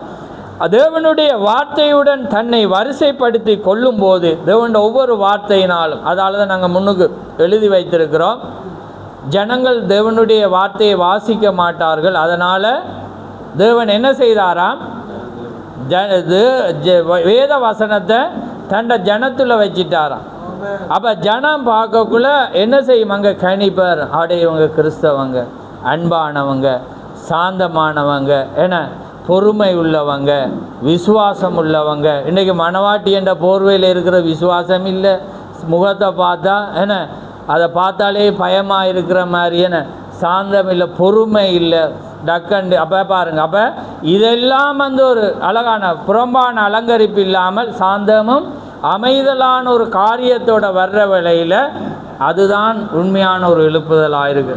அப்போ தான் அந்த மணவாட்டி தன்னை வார்த்தையோடு வரிசைப்படுத்தி கொள்கிறான். ஆமே, இதுதான் நாங்கள் விரும்புகிற காரியம், தேவனும் விரும்புகிற காரியம். ஆமே. அப்போ ஜனங்கள் வந்து எப்படியும் எந்த இடத்துலையும் எப்படியும் வரலாம் அல்ல. உங்களுக்குள்ள வார்த்தை வந்துட்டால் உங்களோட உடுப்பு மாறும், உங்களோட இயல்பு மாறும், உங்களோட சூழல் மாறும், உங்களோட நண்பர்கள் மாறுவார்கள், உங்களோட பேச்சு மாறும், உங்களோட இயல்பு மாறும், உங்களுடைய நேசம் மாறும், நீங்கள் நேசிக்கிறது மாறும், நீங்கள் மற்றவனை விட இங்கே ஜனத்தை நேசிக்கிறது எல்லாம் மாறும். அப்படி சொல்லி போட்டு நாளைக்கு நாங்கள் வந்து உங்களை தேடக்குள்ளேயோ அல்லது கோல் பண்ணக்குள்ளேயோ மாதக்கணக்காமல் எடுக்காமல் இருந்தீங்கண்டா உங்களோட வார்த்தையோடு அது என்ன செய்யாது? பொருத்தப்படாது. புரியுதா உங்களுக்கு? நீங்கள் இதோட போயிட்டு பிரதர் பாயண்டுட்டு போயிட்டு நீங்கள் நாளைக்கு வந்து எங்களை நேசிக்காட்டி அது வந்து என்ன செய்யாது? எங்களோட வாழ்க்கை சத்தமிடுகிறபடினால நான் பேசின செய்தி அது முடிஞ்சிடும். அதோட முடியுமா இல்லையான்னு சொல்லுங்கள். ஏனண்டா அது கேட்டதோட நின்றுடும். ரைட். அப்போ பாருங்கள், வார்த்தையுடன் தன்னை வரிசைப்படுத்தி கொள்ளும்போது அந்த சமயத்தில் வேத வசனங்கள் எவ்வாறு வெளிப்படுவதை பாருங்கள். அப்பொழுது மணவாட்டியை தெரிந்து கொள்ளப்பட்ட ஸ்திரீயை இழுத்து கொள்ளும் ஒரு செய்தியானது புறப்பட்டு வரும். ஆமென். அப்போ தான் அந்த ஆழத்துக்குள்ள வார்த்தை வரும். இன்றைக்கி நாங்கள் என்ன செய்கிறோம்டா, அந்த ஒழுங்குபடுத்தல் வராமல் நாங்கள் முத்திரையை பிரசங்கிக்கிறதுனாலோ இழுப்பை குறித்து பிரசங்கிக்கிறதுனாலோ அங்கே வேலை இல்லை. இழுப்பு வந்து ஒன்றையும் செய்ய முடியாது. ஆனால் நீங்கள் வருஷப்படுத்தி கொண்டு வர்ற வேளையில் இழுப்பானது வருகிற வேளையில் என்ன செய்யுமெண்டா, உங்களை இன்னும் மேலே கொண்டு வரும். ஏண்டா மூன்றாம் இழுப்பு என்ன?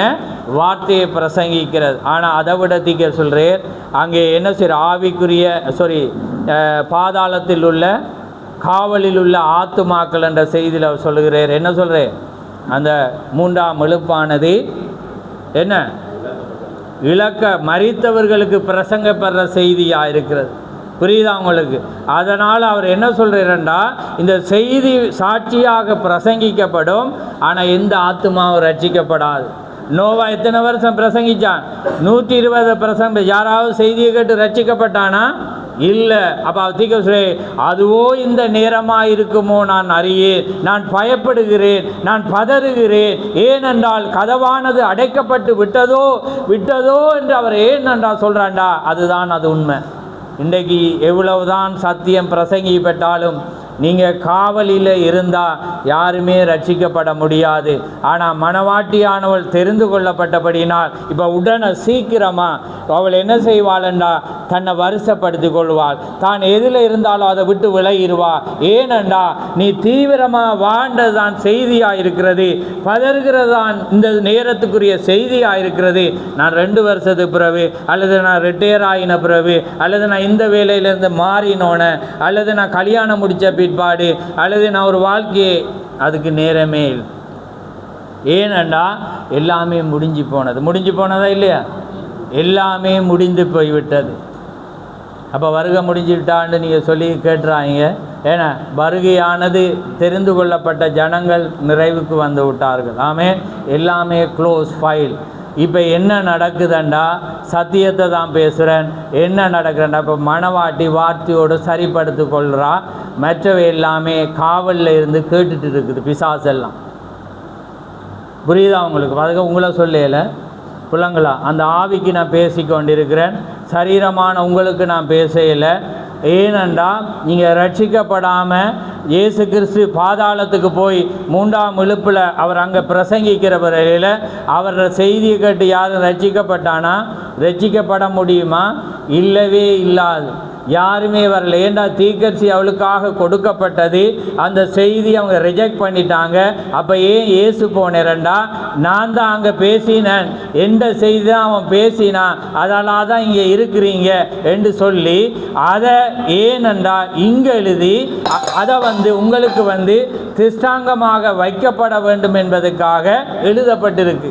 ஏன்னா இன்றைக்கு சொல்லுங்களா, இல்லை தேவன் வந்தால் தெரியலை, சாட்சி நோவாட தான் சரி என்று தேவனே சாட்சி கொடுக்கலன்னு சொல்லுவீங்க. நீங்கள் உங்களை சொல்லல, நீங்கள் அருமையான சீமாட்டியனோட ஆணையும் பெண்ணையும் சொல்கிறேன். தீர்க்கதரிசி எப்பயும் பேசக்குள்ள செய்தி பேசுவார், ஆனால் உத்தமமான ஜனத்துக்கு எப்பயுமே இந்த செய்தி பொருந்தாண்டக்குள்ள தவறாக உங்களை அவமானப்படுத்துறது பொருந்தாது. நீங்கள் விலையேற பெற்றவர்களாக இருக்கிறீர்கள். ஆமென். நீங்கள் விலைய பெற்ற மேய்ப்பர்களாக இருக்கிறீர்கள், விலையேற பெற்ற சவுலாக இருக்கிறீர்கள், விலையேற பெற்ற ஜனமாக இருக்கிறீர்கள். ஆனால் இந்த காரியானது எங்களோட வாழ்க்கை வார்த்தையோடு பொருந்த வேண்டும்.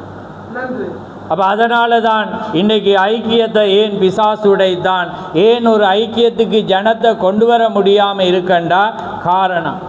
நான் அதான். ஆனால் ஒன்றை மட்டும் நான் எப்பயும் சிந்திக்கிறது, ஏனண்டா தேவன் ஒரு லிமிட்டை வச்சிருக்கிறேன். ஆனால் இன்றைக்கி சொன்னப்பட்ட ஜனங்கள் வந்தாலே இடம் காணாது. அதை விட வராதவர்கள் அநேகம் இருக்கிறார்கள். அதை விட இங்கே திருவண்ணாமலையிலே 4 இந்த செய்தி இருக்குது. ஆனால் அவங்க வரமாட்டாங்க. ஏன்னா வந்தால் அடுத்த முறை ஜனம் இங்கே எந்த சொந்தக்காரர் ஆயிடுவாங்க. அதுதான் அவங்களோட பயம். அது நடந்து கொண்டு வருகிறது. அப்போ அதனால் அவங்க வாரில்லை. போன முறை வந்தவங்க அதில் 60 பேர் இங்கே இருக்கிறாங்க இப்போ. அப்போ அதனால் அந்த போதவர் நாங்கள் எப்படி இங்கே வரலாம், இந்த ஜனத்தை வச்சிருக்கிற இடத்துல வரலாமன்ட்டு. அப்படி அங்கே அன்பளிப்புறம் வராது, அன்பளிப்புறத்தில் முக்காசி இங்கே வந்துட்டு. அப்போ அதனால் போதவர்களுக்குள்ள ஒரு பயம் என்னென்னா, இங்கே வந்தால் ஜனம் இங்கேயே நின்றுமண்டு, அந்த பட்டிக்குள்ளேயே நின்று. அவங்க ஏனண்டா தீர்க்கதரிசி சொல்கிறேன், அது அவங்களுடைய தவறாக இருக்கிறது. இது எங்களுடைய நோக்கம் அல்ல. ஆனால் காரியம் என்னண்டா, அவர்கள் அடைப்பை பிடுங்கி விட்டார்கள். அதனால் சொல்கிறேன், செம்மறி ஆடெல்லாம் வெளியே போய் வெள்ளாடெல்லாம் உள்ளே வந்துச்சு. புரியுதா உங்களுக்கு? அப்படி என்ற என்ன அர்த்தம்ண்டா, நான் இன்றைக்கு இந்த இடத்துல இருந்துட்டு ராப்போஜனம் தேவையில்லை, ராப்போஜன ஜனங்கள் எல்லா இடமே திருவண்ணாமலைக்குள்ளே ஒவ்வொரு இடம் நிலாவளி சைனாபே அப்படி வராங்க, இரவுல போக்குள்ள பஸ் இல்லை சிலவர். அதனால் பாவம் அன்றைக்கு யார் செஞ்சாங்க? அப்படி வேதபாரர் பரிசேர் சதுசே என்ன செஞ்சாங்கன்னா, ஜனம் அங்கேருந்து எல்லா இடம் இருந்து எருசலேமுக்கு ஆடு மாடு கொண்டு வர்றதை கஷ்டமண்டு அவங்க என்ன செஞ்சிட்டாங்க? வச்சிட்டாங்க. இன்றைக்கு ஆக்கள் என்ன செஞ்சுனா பகலில் வைக்கிறாங்க. அப்போ நான் பகலில் வச்சா உண்மையான ஜனம் நீங்கள் எடுக்க மாட்டீங்க. நான் 1 மாதம் வந்து பார்ப்பீங்க, இன்னொரு உண்மையானவன் அங்கே செய்வான். என்ன நடன்னா அடப்பை பிடிங்கினதால் இந்த செம்மறியாடெல்லாம் அங்கே போயிடும். பொருந்துதா இல்லையான்னு சொல்லுங்கள். என்ன வேணுமெண்டா, நாங்கள் வேதத்தில் பார்க்கல, யோசுவாவுடைய காலத்தில் தேவன் என்ன சொல்கிறேன்டா, நீ யுத்தத்துக்கு போ, கால் மிதிக்கும் தேசமெல்லாம் உங்களுடையது. யோசுவா சந்தோஷத்தில் போகிறான். அவர் சொல்கிற உங்களுக்கு கீறல் கூட வராது. யோசுவா சந்தோஷத்தோடு போகிறான். என்ன நடக்குன்னா, கீறல் இல்லை, தலையே போயிடுச்சு. தலையே போனோன்னு யோசுவா பிச்சு கொண்டு அழுகுறான். என்ன ஆண்டவரே என்று பார்க்கல, பாளையத்துக்குள்ளே பிரச்சனை இருந்து செத்தது யார்?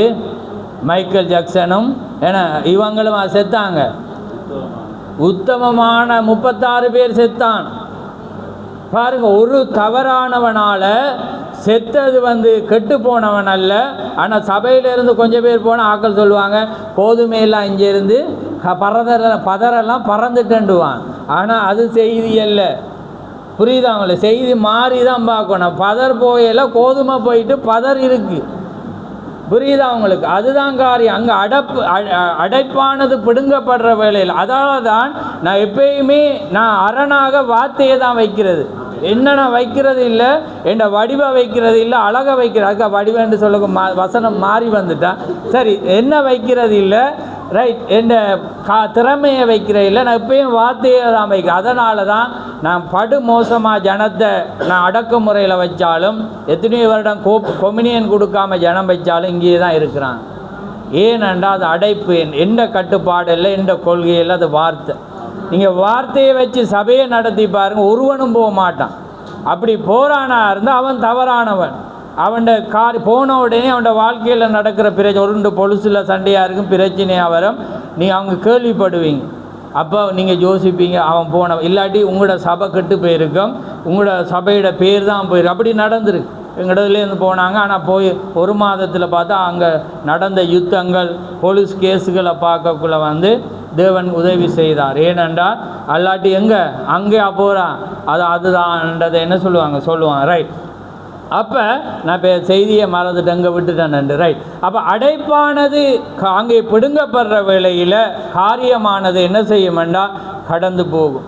அப்போ அதேதமானது என்ன செய்ய, எப்பயுமே நீங்கள் தேவனுடைய வார்த்தையில் காரியங்களில் ஜனங்க ஒழுங்க வைக்கிற வேளையில், நேர காலத்தை வைக்கிற வேளையில், அங்கே ஒவ்வொன்றையும் வைக்கிற வேளையில் ஜனமானது பரிசுத்தத்தின் மேல் பரிசுத்தம் அடையும். ஏனென்றால் தேவனுடைய வார்த்தையாக இருக்கிறது. அப்போ பாருங்க, தேவன் எங்களை ஒரு நோக்கத்துக்காக, அதான் திகழ்ச்சியே, தேவன் ஒரு மனிதனை நோக்கம் இல்லாமல் அவர் படைக்கவில்லை, கிறிஸ்தவனை அங்கே ஒரு நோக்கத்துக்காக படைத்திருக்கிறார். அதனாலே நாங்கள் ஒவ்வொருவரும் பொறுப்பாளியாக இருக்கிறோம். சொன்னாரா இல்லையா? நீங்கள் ஒவ்வொருவரும் பொறுப்பாளியாக இருக்கிறீர்கள். நீங்கள் ஒவ்வொருவரும் சாட்சியாக நீங்கள் நடக்கணும். நீங்கள் ஒவ்வொருவரும் தேவனுக்குள்ளால் அங்கே காரியங்களை ஏற்படுத்தும் போது தான் அங்கே மாற்றமானது வரும். ஆமென். அதனால தான் பிசாசானவன் முதலாவது ஏன் ஒவ்வொருவோடு பிரிவினை என்றால் நாங்கள் வெள்ளி பார்த்தோம். அந்த பச்சை புழுவானது முதலாவது சாப்பிட்டது கனி. இப்போ எந்த சுபாவமும், இன்னொரு மனிதனுடைய சுபாவம், நான் ஒரு சண்டியனாக இருந்து நான் டக்குன்னு டென்ஷன் ஆகி கோவப்படுகிறனாக இருந்தால் எனக்கும் சாந்தம் உள்ளவனுக்கும் என்ன வராது, பொருத்தம் வராது. அல்லது எனக்கு பெருமையின் ஆவி இருந்தால் உங்களுக்கு சாந்தம் இருந்தால் என்னோட ஒத்து வராது. ஏன்னா எனக்கு பெருமை இருக்குது, நான் தான் எல்லாம் செய்யணும், நான் தான் சரி, நான் தான் காரியம். அல்லது இன்னொரு மனிதன் என்னை விட நல்லா பிரசங்கிக்க வரவங்களை எனக்கு ஈகோ அவனை போட்டு தடப்படாண்டு தாட்டக்குள்ளே தேவன் ஆவி எங்கே போயிடும், என்னை விட்டு போயிடும். சவுலுக்கு எங்கே எப்படி போனது, பெருமையால் தான் அங்கே கடந்து போனது. ஏன்னா சவுல் கொண்டது 1000, தாவீது கொண்டது 10,000 என்றோன்னே டக்குன்னோன்னு வந்துடும் ஊழியக்காரர்களுக்கு. ஏனெண்டா வந்தோன்னே அந்த ஊழியமானது பயப்படுகிறதா மாறி. அப்போ அது என்ன செய்யுமெண்டா, தேவண்ட வார்த்தையை பேசாமல் அது சரியில்லை. அங்கே என்ன செய்கிறேன், நான் இதை செய்கிறேன், மனைவி இதை செய்கிறா, சபையார் இதை வைத்திருக்கிறாங்க, அங்கே தீக்கர்சிட்ட ஃபோட்டோவை இங்கே வச்சுருக்கிறாங்க, இது விக்கிர ஆராதனை செய்யக்கூடாது இங்கே வைக்கிறாங்க. அதுதான் அவங்களோட போதனையாக இருக்கு. ஆனால் நாங்கள் எப்பயுமே மாறாமல் இருக்கிறோம். ஆனால் உண்மையாக வார்த்தையை படிக்கிறவங்க மாறி வாராங்க. புரியுதா உங்களுக்கு? ஏனென்றால் செய்தியை படிக்க தான் நீங்கள் செய்தியோடுள்ள ஜனங்களோட ஒருமனப்படுவீங்க. நீங்கள் செய்தியும் வேதமும் படிக்காட்டி நீங்கள் எங்களோட இணையலாது. உண்மையாக இருக்கிற எங்கேயும் உலகத்தில் இருக்க எந்த ஜனத்தோடையும் இணையலாம். ஆனால் நீங்கள் படிக்கிற, நானும் நீங்களும் பேசுகிறதும் நானும் நீங்களும் படிக்கிறதும் ஒன்றாதான் இருக்கிறது. ஆனால் ஒரு மனிதனுக்கு, ஒரு சபைக்கு ஒரு கொள்கை இருக்கலாம், கோட்பாடு இருக்கலாம், அது அவங்களோட. இப்போ உதாரணத்துக்கு உங்களோட குடும்ப வளர்ப்பு, உங்களோட பிள்ளைகளை வளர்க்குற முறை அது உங்களுக்கு வித்தியாசம், எனக்கு வித்தியாசமாக இருக்குது. ஆனால் அதை நீ இதை தான் செய்யணும்னு சொல்லலாம். ஆனால் அதே போல் செய்தி ஒன்றாக இருக்கிறது. செய்திக்குள்ளே நீங்கள் வருகிற வரையில் எல்லாமே ஒன்றாய் மாறி. அப்போ அதுதான் காரியமாக இருக்கிறது. நாங்கள் வார்த்தையின் பக்கம் எங்களை ஆயத்தப்படுக்கணும். ரைட். அப்போ பாருங்கள், நீங்கள் முதலாவது தீர்மானம். அப்போ ஒரு மனிதன் ஒரு விவாகம், தீக்கர்சி ஆணுக்கும் பெண்ணுக்கும் ஏற்படுற ஒரு விவாகத்தை வைத்து கிறிஸ்துவோடு பொறுத்துறார். அப்போ ஒரு மனிதனை, ஒரு ஸ்திரீயை அல்லது அங்கே ஒரு ஒரு ஒரு ஆணை ஒரு மனிதன் விவாகம் பண்ணக்குள்ள முதலாவது தீர்மானிப்பான், இது எனக்கு ஏற்றதான். ரெண்டாவது என்ன செய்வான்டா, தன்னை நிச்சயித்து கொள்ளுவான். நிச்சயத்தை பிற்பாடு என்ன நடக்குமெண்டா, நிச்சயமானது எங்கே ஏற்படுமெண்டா, நீங்கள் ஒருவரை ஒருவர் அங்கே போதகரானவர் அங்கே என்ன செய்கிறார், கைப்பிடித்து வைக்கிற வேளையில் சபையானது போதகரினாலே அங்கீகரிக்கப்படுற வேளையில் தான் வேத ஒழுங்கில் நிச்சயிக்கப்படுகிறது. சொல்கிறாரா இல்லையா? வேதம் அப்படி தான் சொல்லுது. நீங்கள் வெளியில் ரெஜிஸ்டர் வச்சு நீங்கள் ஹோலில் வச்சிங்கண்டா தேவன்கிட்ட இன்னமே அது அங்கீகரிக்கப்படாத உண்டு. ஆனால் நீங்கள் 75 வயதோ 65 வயதில் ஆபிரகாமை போல் அழைக்கப்பட்டால் நீங்கள் அழைக்கிற வேளையில் உடனே திரும்புவீங்க. அப்போ அந்த நேரத்தில் என்ன செய்யுமெண்டா, நிச்சயிக்கப்படும். நிச்சயிக்கப்பட்ட பொழுது நீங்கள் என்ன செய்யும், போதகரினால் வாக்குறுதி கேட்கப்படும். நான் இன்பத்திலும் துன்பத்திலும் சுகத்திலும் துக்கத்திலும் நான் இவருக்கு மனைவியாயிருப்பேன் என்று வாக்கு கொடுக்கிறேன். அதை எத்தனை பேர் வாக்குகளில் இருக்கிறீங்க? சுயத்திலும் துக்கத்திலும் இன்பத்திலும் சந்தோஷத்திலும் ஏன்னா அப்படி குடும்பம் இருந்தீங்கண்டா நீங்கள் நினைக்க வேணாம், ஒவ்வொரு கிறிஸ்தவ குடும்பத்தின் வாழ்க்கையும் கிறிஸ்துக்கு மாதிரியாக இருக்கிறது. அப்போ நீங்கள் உண்மையாக இருந்தால் நீங்கள் உண்மையானதை நீங்கள் செய்வீங்க. அப்போ அதுக்கு பிற்பாடு என்ன நடக்குமெண்டா, வாக்குறுதி கொடுத்த பிற்பாடு நீங்கள் விவாகத்தில் இணைக்கப்படுவீங்க. திகழ்ச்சி ஒவ்வொன்றையும் 4 கட்டத்தில் சொல்கிறேன். இப்போ நாங்கள் அன்றைக்கு கடந்த வாரம் பார்த்ததில் தாவீதை கொண்டு வர்ற வேளையில் தாவீது என்ன செய்யப்பட்டானா, தெரிந்து கொள்ளப்பட்டு அழைக்கப்பட்டதினாலே தெரிந்து கொள்ளப்பட்டதினாலே அந்த கோலிங் வருது, ஒரு தீர்க்கதரிசி வந்து அவனை அபிஷேகிக்கிறான், அழைப்பு வருது, நீ தான் ராஜாவாக வரப்போகிறான். அழைப்பு வருது. அழைப்பு வந்ததினால என்ன வருது, தைலம் வருது, தைலம் அபிஷேகம் வருது. அபிஷேகம் வந்ததினாலே அவன் எங்கே போகிறான், ராஜா. அப்போ ராஜா நாங்கள் நேற்று உடனே சுத்திகரிப்பு நடந்தோன்னு ராஜா உடனே பார்த்தாங்களா? பார்க்கலாது.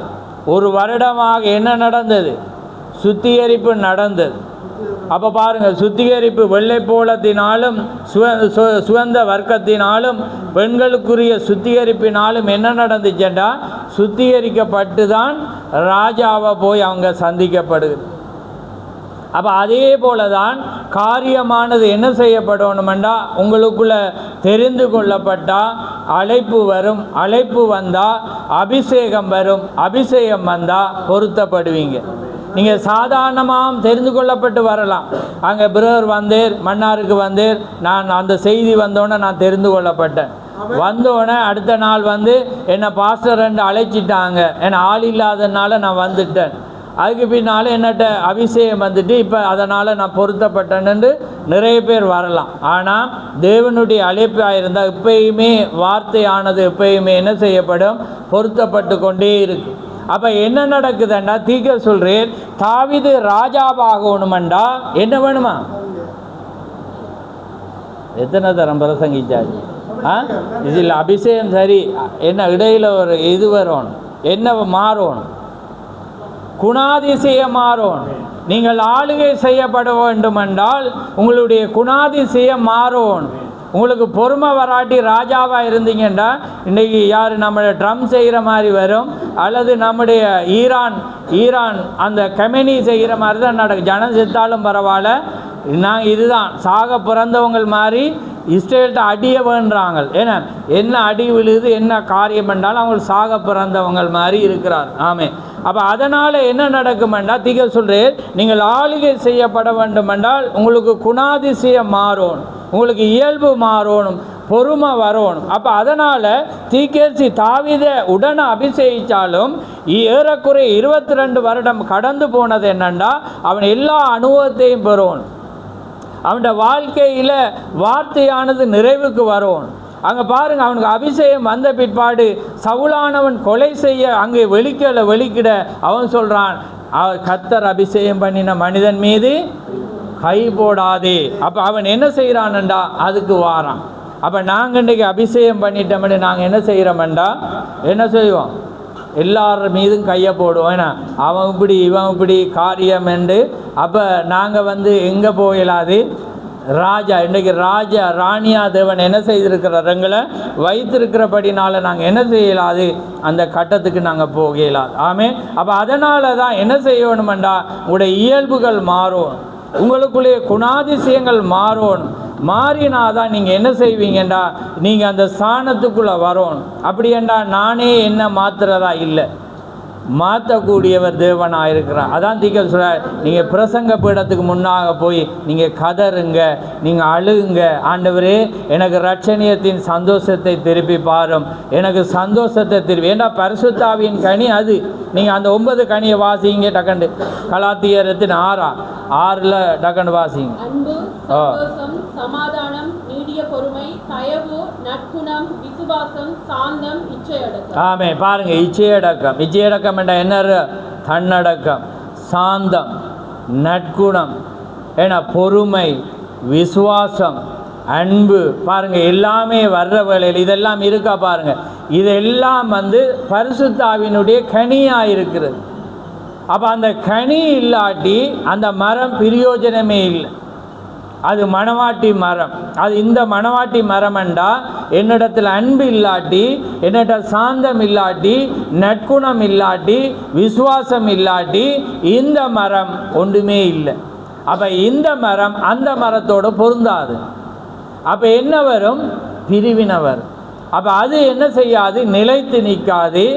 என்னுடைய வாழ்க்கை அதிக சத்தமிடுகிறபடினாலே என்னுடைய பிரசங்கத்தை உங்களால் கேட்க முடியாது, என்னுடைய சாட்சியை உங்களால் கேட்க முடியாது. அப்போ பாருங்க, நீங்கள் இன்றைக்கி தீர்மானம் பண்ணிக்கொள்ளுங்க. அதுக்காக தான் நாங்கள் வந்திருக்கிறோம். ஏண்டா நிறைய பேர் மிஸ் ஆக்குறீங்க. எனக்கு நிறைய கம்ப்ளைண்ட் வந்தது. இந்த இங்கே ஆண் சைடில் இருந்து வந்துச்சு, பின்னுக்குள்ளே இருந்து. ஏண்டா அவங்களுக்குள்ள பாரம். நிறைய பேர் என்னட்ட சொன்னாங்க, ஏண்டா இங்கே பிரசங்கம் நடக்கிற வேளையில் கதைச்சிட்டு இருந்தீங்க, சிரிச்சிட்டு இருந்தீங்களாம். அப்போ பாருங்கள், அதே மாதிரி இஞ்சாலேயே நான் பார்த்தேன். இது நான் பார்த்தது. எனக்கு இங்கே இருந்தால் இங்கே ஆண்கள்ற தெரியாது. ஆனால் பின்னுக்கு அருமையான அவங்க இருந்து என்ன செய்வாங்க, அவங்கள தான் பார்ப்பாங்க. ஏன்னா அது அவங்கள இடற பண்ணுது.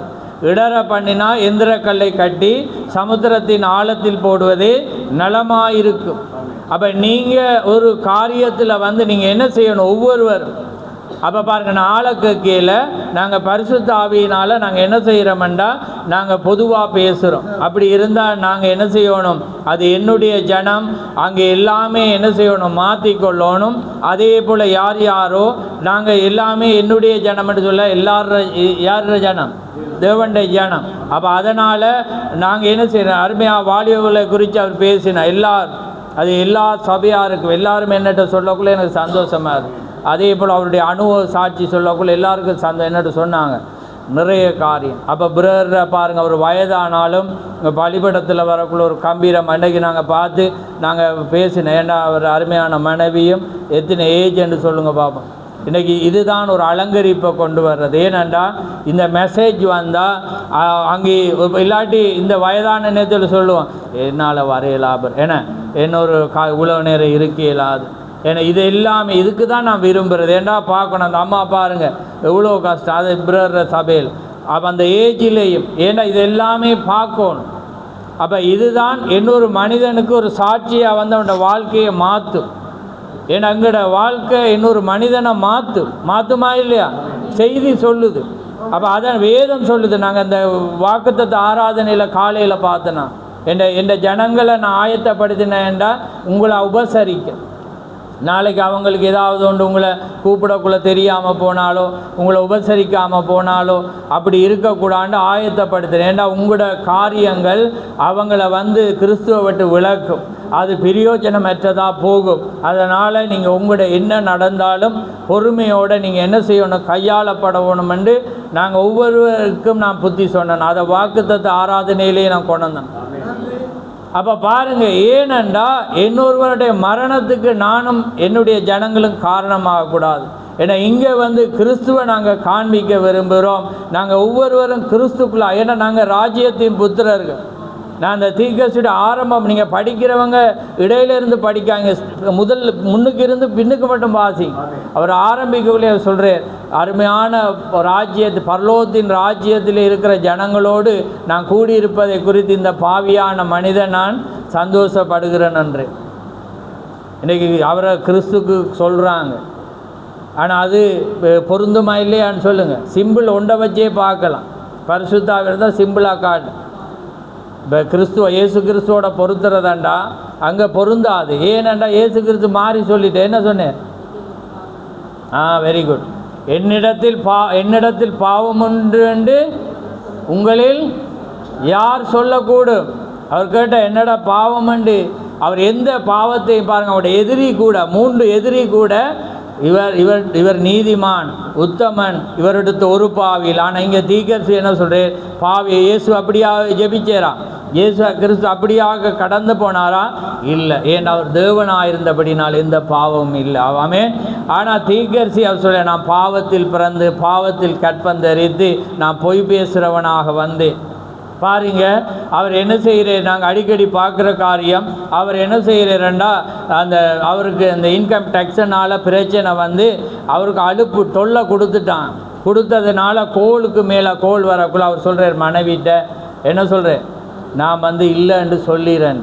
ஆனால் மனைவி ஒரு ஸ்டைலில் பார்த்தா பாருங்கள், அது ஒரு அருமையானது. ஏன்னா அப்போ அவர் எப்படி பார்த்த பார்வையிலே விளங்கிட்டு, ஏன்னா நீர் இப்படி இருக்கக்கூடான்ட்டான்.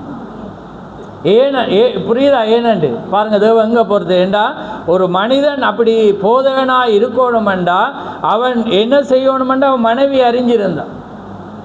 பொய் பேசிட்டு, ஏண்டா பொய்க்கு பிதா யார்? பிசாசு. அப்போ பாருங்கள், அந்த மனைவிக்கு தெரியும். அதனால தான் அந்த மனைவி அதை சொல்லக்குள்ள உடனே அவர் என்ன செய்கிறார்? அவர் சொன்னாலும் அவர் போயிட்டு ஜெபிக்கக்குள்ள கர்த்தருடைய சத்தமானது சொல்லுது, நீ ஒரு மாய்மாலக்காரன். அவருக்கு ஜெயம் கிடைக்கல. திரும்ப ஓடி என்ன செய்கிறாரண்டா, கோல் பண்ணி லோயர்கிட்ட சொல்கிறார், என்னை மன்னிச்சு கொள்ளுங்க, நான் போய் சொன்னேன். அப்போ அவர் சொல்கிற பிறனாமே, நான் உம்மளை மதிப்பு வச்சுருந்தேன், ஆனால் இப்போ அதிக மதிப்பு வைக்கிறேன். ஆனால் மற்றவர்கள் நாங்கள் சொன்னால் வேறு மாதிரி சொல்லுவான். நான் இவரை நம்பி இருந்தேன்னா இப்படி சொல்லிட்டேரேன்னு திரும்ப நம்பிக்கை கேட்க. ஆனால் அவரோட உத்தமத்தால் நான் என்னத்தை சொல்ல வரேன்னா அந்த உத்தமம். அப்போ அதனால் பாருங்கள் அந்த காரியம். அப்போ பாருங்கள், ஒரு மனிதனுக்கு நீங்கள் இன்றைக்கி ஏண்டா இந்த மெசேஜில் உள்ளவர்கள் அதை சிந்திக்கிறார்கள். ஏண்டா அது சுய கௌரவம் வேணாம், எப்படி சொல்கிற சுய மாற்றம், ஏன்னா மனவாட்டிகிட்ட பாவம் இல்லை, பாரு காரியங்கள் இல்லை என்று அவர்கள் தவறாக சிந்திக்கிறார். ஆனால் அது சத்தியம், அது 100% சத்தியமாக இருக்கிறது. அதனால் அவர்கள் என்ன செய்கிறார்கள் என்றால் இந்த காரியங்களை பேசும்போது எங்களை ஓவர்டேக் பண்ணுறாங்க. ஆனால் எங்களுக்கு ஒரு தேவன் ஒரு திஷ்டாங்கமாக ஒரு மனிதன் அனுப்பியிருக்கிறார், நாங்கள் அவரை பின்பற்றி தான் போகணும். பவுல் சொல்கிறான், நான் கிறிஸ்துவை பின்பற்றினது போல நீங்கள் என்னை பின்பற்றுங்கள். ஆமென். அப்போ இன்றைக்கு அவர் கிறிஸ்துவை அடிச்சுவிட அவர் வேறொன்றை காண்பிக்க வரவில்லை, அவர் கிறிஸ்துவை காண்பிக்க வந்தார். நாங்கள் காலையில் எலிசேயரை நாங்கள் பார்க்கக்குள்ள என்ன நடந்துச்சு? அந்த எலிசேயரானது ஈசாக்கிடத்தில் ரெபேக்காவை கொடுத்தோன்னே அவரோட சாப்டர் க்ளோஸ், அதோடு அவர் க்ளோஸ் பண்ணிட்டு, அதே போல் தீர்க்கதரிசியோட காலம் கடந்து போனவுடனே அவர் யாரிடங்களை காண்பிச்சுட்டு, இப்போ எங்களுக்கு தெரியும் தானே, இயேசுதான் தேவன், இயேசுதாங்கள் மணவாளன், இயேசுதான் கர்த்தர். உங்களுக்கு சந்தேகம் இருக்கா? பிதா குமாரன் அல்லது யெகோவா அல்லது ஏதோ ஆண்டு நீங்கள் வாரீங்களா? இல்லை. அப்போ அவருடைய முழு செய்தியும் இயேசு கிறிஸ்துவே தேவனாயிருக்கிறார். அவர் ஒருவரே அந்த சன் ஆஃப் மேன், அங்கே சன் ஆஃப் மேன், அங்கே சன் ஆஃப் மேனுக்கும் வித்தியாசத்தை அவர் காண்பித்தார். ஆமென். ஏன்னா அவர் ஊழியம் அப்படி பவர்ஃபுல்லாக இருக்கிற வேளையில் கர்த்தரே இறங்கி வந்த மாதிரி வந்துச்சா இல்லையா? ஏன்னா தேவன் அவருக்குள்ளே வர்ற வேளையில் அந்த வல்லமையான ஊழியம் வரக்குள்ள ஜனங்கள் அவரை கிறிஸ்துக்கு பொருத்திட்டாங்க. அவர் சொல்கிறேன், நீங்கள் தவறாக புரியுறீங்க. சன் ஆஃப் மேனுக்கும் சன் ஆஃப் மேனுக்கும் வித்தியாசம், ஒரு மனுஷகுமாரனுக்கும் அந்த மனுஷகுமாரனுக்கும் வித்தியாசம். அந்த மனுஷகுமாரன் இயேசு கிறிஸ்து என்றார். ஆமென். அப்போ பாருங்கள், ஏனென்றால் அந்த காரியமானது சத்தியமாக இருக்கிறது. அப்போ பாருங்கள், இன்றைக்கு இலங்கையில் இப்படிப்பட்டதான நிலைமை இருக்கிறதுக்கு செய்தி தெரியாததே ஒரு காரணம். ஆனால் சத்தியமானது அழகாக பொருத்தப்பட்டிருக்கிறது. அதனால் நேரம் போயிட்டு, அதனால் நான் டக்குன்னு சுருக்கமாக முடிக்கிறேன். அப்போ பாருங்கள், இன்றைய நாளில் நீங்கள் தீர்மானம் பண்ணிக்கொள்ளுங்கள். ஏனென்றால் இந்த தீர்மானமானது அதுதான் உங்களை மாற்ற முடியும். அப்போ நீங்கள் தீர்மானம் பண்ணுறீங்கண்டா நீங்கள் உலகத்தோட்டத்துக்கு முன்பாகவே இருக்கிறீங்க. ஆமென். அப்போ அந்த வார்த்தை நீங்கள் அப்படி இல்லாத மனிதன் தீர்மானிக்கலாம். புரியுதா உங்களுக்கு? இப்போ பாருங்கள், இயல்பை பாருங்கள். பேதுரு தீர்மானிக்கப்பட்ட ஒரு மனிதன். ஆனால் அவன்கிட்ட என்ன இருந்துச்சு? பொய் பேசுகிற இருந்துச்சு, மறுதளிக்கிறது, பயப்படுற இருந்துச்சா இல்லையா? ஆனால் என்ன நடந்துச்சுன்னா பரிசுத்த ஆவி வந்த பிற்பாடு அவன் அதை செய்தானா? இல்லை. ஆனால் முன்னுக்கு அவன்ட வாழ்க்கையை பார்க்கக்குள்ள அவன்ட அது இருந்துச்சு. அதை தான் நான் உங்களுக்கு சொல்ல வரேன். நீங்கள் இந்த டைம் மட்டும் டேர்ன் ஆகாமல் இருக்கலாம். நீங்கள் பேதுருவாக இருக்கலாம், யாக்கோபுவாக இருக்கலாம், யோவானாக இருக்கலாம், சீசர்களாக இருக்கலாம். ஆனால் அந்த வார்த்தையானது இப்போ வர்ற வேளையில் நீங்கள் திருப்பப்படும். அப்போ பாருங்கள், அதுக்கு என்னண்டா பரிசுத்த ஆவி. நீங்கள் வார்த்தை, ஆண்டவரே நான் தவறாக இருக்கிறேன், ஆண்டவரே நான் இந்த நிலையில் இருக்கிறேன், என்னை மாற்றுமண்டா தேவன் காட்சிக்கு வருவேன். நீங்கள் யாரை சிந்திக்கிறீங்களோ, நீங்கள் எதை குறித்து பேசுகிறீங்களோ அங்கே வருவேன். ஏண்டா நீங்கள் அந்த எண்ணமாக சிசிக்கப்படாமல் அந்த எண்ணம் உங்களுக்கு வர இயலாது. புரியுதான் உங்களுக்கு? அப்போ அதனால தான் நீங்கள் சில பேர் அந்த வேர்டை வச்சு தான்றாங்க. அவங்க உலக தோட்டத்து முன்பே அவள் தெரிந்து கொள்ளப்பட்டபடினால வஞ்சிக்கப்பட முடியாது. ஆனால் வஞ்சிக்கப்படாத மனவாட்டி அந்த தீர்மானத்துக்குள்ளே வருவா, கிரியையில் காண்பிக்குவார். நீங்கள் கல்லனுக்கு கிடைச்ச கடைசி சந்தர்ப்பம் மாதிரி நான் என்னையும் அப்படி தான் வச்சிருக்கிறேன்னு மனவாட்டி நிறைய பேர் நினைக்கிறாங்க. கடைசி நேரத்தில் கல்லன் சாக போகிற நேரத்தில் ஏன்னா ஒரு டைம் கிடைக்க ஏன்னா ஆண்டவரே உடைய ராஜ்யத்தில் வரும்போது என்னை நினைக்கிற மாதிரி இழுக்கிற நேரத்தில் ஏன்னா இழுத்து சாகிற நேரத்தில் பிதாவே ஏன்னா உம்முடைய ராஜ்யத்தில் என்ன நினைவு கூறுமென்று எல்லாருக்கும் கிடைக்குமென்று நாங்கள் என்ன செய்கிறோமெண்டா உங்களிடத்தில் நாங்கள் மனவாட்டி நாங்கள் வஞ்சிக்கப்பட முடியாது, நாங்கள் இப்படி இருக்கீங்க. ஆனால் உங்களோட கனி வேணுமே. நீங்கள் இந்த நாளில் சாட்சி ஏண்டா நீங்கள் ஆவியின் மனவாட்டியாக இருக்கிறீர்களே, நீங்கள் சத்தமாக இருக்கிறீர்களே, தேவனுடைய சத்தத்தின் தொனியாக இருக்கிறீர்களே. அப்போ அதான் சீக்கிரம் சொல்கிறேன், நான் ஒன்றை சொல்லி முடிக்கிறேன். அப்போ அவர் சொல்கிறேன், அப்போ விவாக வாக்குறுதி கொடுத்த பிற்பாடு அவள் என்ன செய்கிறான்டா, அவட பேர் அழிக்கப்படுதான். என்ன பேர் வருது? திருமதி இயேசு கிறிஸ்து. இப்போ நாங்கள் எல்லாம் எப்படி இருக்கிறோம்? திருமதி ஏன்னா முன்னுக்கு உலக கணவனுடைய காரியத்தில் நாங்கள் அந்த கட்டுப்பாட்டில் இருக்கிறோம். அது உலகத்துக்கு கொடுங்க. ஆனால் நீங்கள் இயேசு கிறிஸ்துவினுடைய மனவாட்டியாக இருக்கிறீர்கள். ஆமேன். உங்களையும் என்னையும் நாங்கள் அவரை காணணும். ஆமேன். உங்களையும் என்னையும் அன்பை காணணும். உங்களையும் என்னிலையும் சாந்தத்தை காணணும். உங்களிலும் என்னிலேயும் நற்குணத்தை காணும். ஏன்னா நீங்கள் நற்குணம் வராமல் ஆளுகை செய்யப்பட முடியாது. ஆமேன். அதனால் விருப்பம் இல்லாவிட்டாலும் நான் முடிக்கிறேன். கர்த்தர் தாமே உங்களை ஆசீர்வதிப்பாராக. ஆமேன். சரி, நாங்கள் என்னாத்துமாவை சொல்லலாம், நாங்கள் ஃபைனலில் முடிப்போம். ரைட். இப்போ ஒரு விஷயம்